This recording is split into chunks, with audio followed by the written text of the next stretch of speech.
I'm Dr. Susie Davies. I'm a GP in Bristol, and I'm the founder of the charity Papaya, which stands for Parents Against Phone Addiction in Young Adolescents. My message for parents and carers is one of hope. There's a lovely quote from C.S. Lewis that says you can't go back and change the beginning, but you can start where you are and you can change the ending. There's a huge amount you can do if your child already has a smartphone and access to social media. It's never too late to make a difference. So the simplest thing that you can do is actually make sure they haven't got their phone in their bedroom at night time.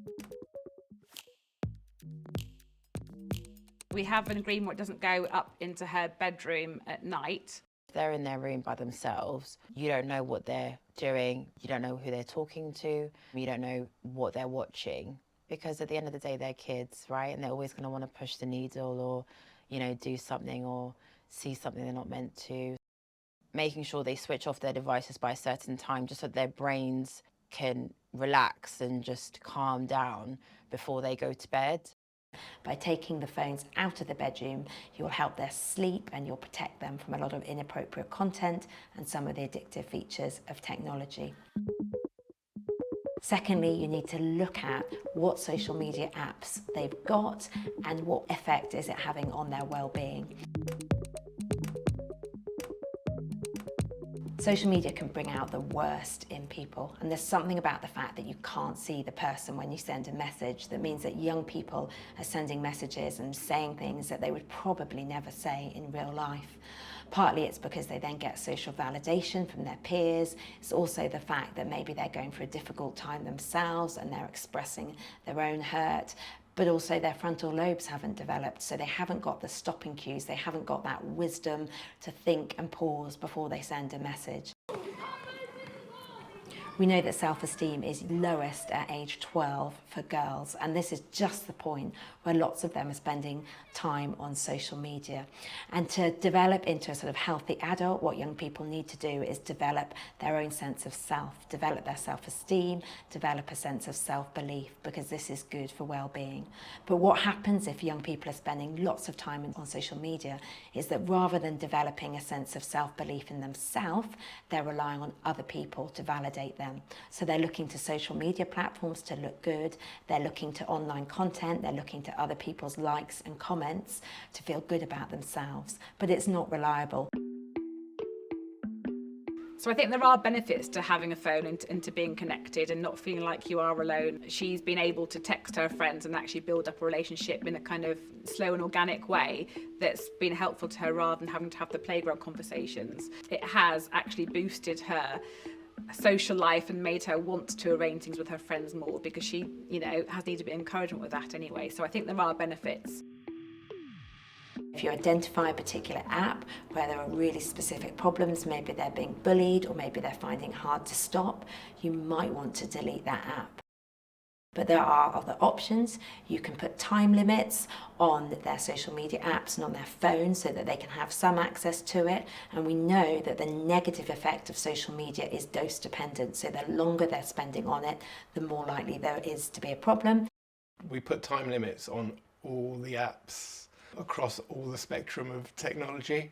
So passwords need to be regularly changed because they watch over our shoulder or they try and figure out where our fingers are going as we're keying in passwords.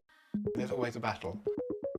You can also add parental control, filters and safety software so that actually you can filter out inappropriate content.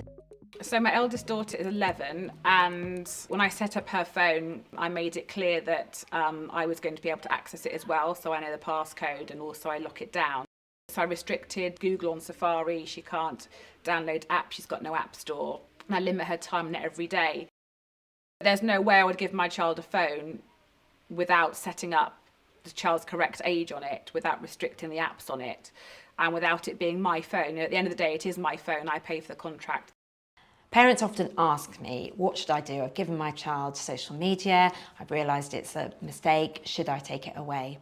Well, I'd just say, is that social media app that they've got, is it benefiting their child or is it harming?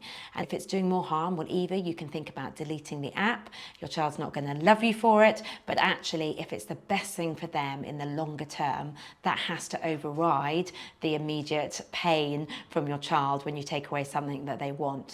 You will make certain mistakes and you are allowed to change your mind. You know, you can give them maybe an app for a while and realise actually you're spending too much time on that. We're going to take that back or dial that down. You know, we are all kind of trying to figure this out.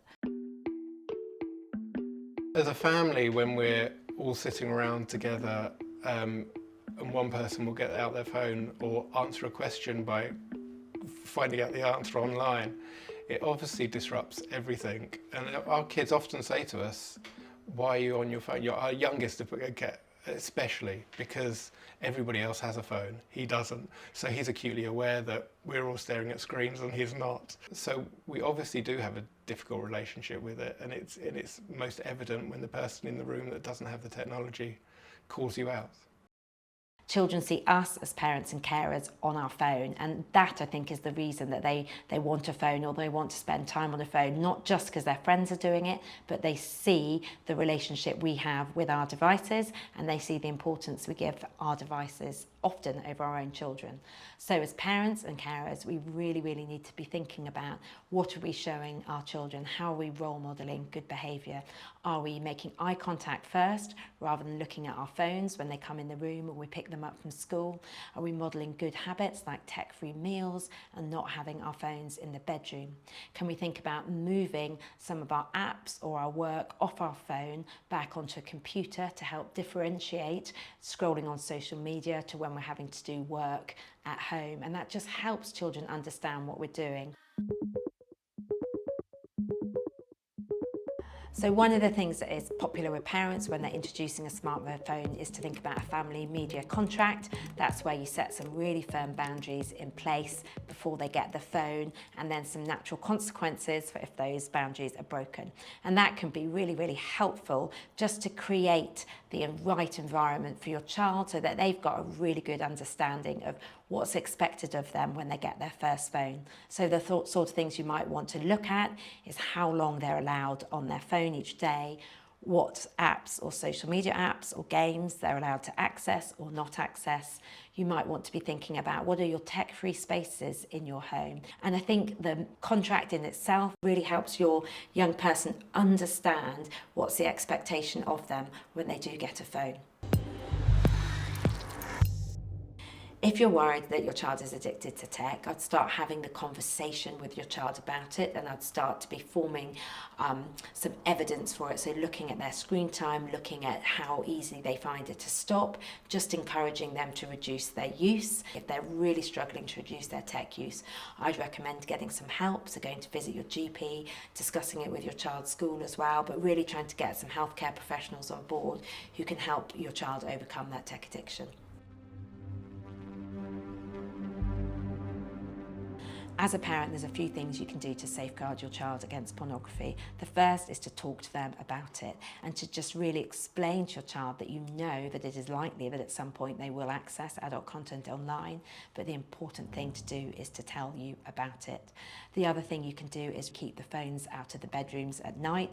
They're not watching pornography around the kitchen table. This is content they're viewing on their own or with their friends in bedrooms. I'd also have the conversation with other parents about sleepovers, the fact that if they're going on a sleepover, you would like there to be no access to smart technology in the bedroom. The other thing you can do is you can add parental control software that blocks access to internet sites and blocks access to, say, YouTube. Even if your child is sent a video via WhatsApp, it means they can't access it and open it. We need to be really proactive and talking to our young people and putting these safety restrictions on their phone to make sure they can't access adult content.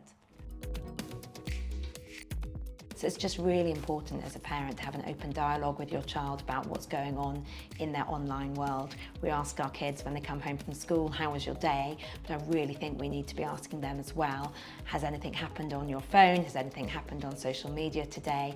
And be really part of their online experience as much as their real world experience. I want to see a generation of children coming up who are able to socialise with each other, enjoying free play and enjoying each other's company. And if we manage to reduce their tech use and delay social media, we're going to give our children a fighting chance to have a really happy and healthy future.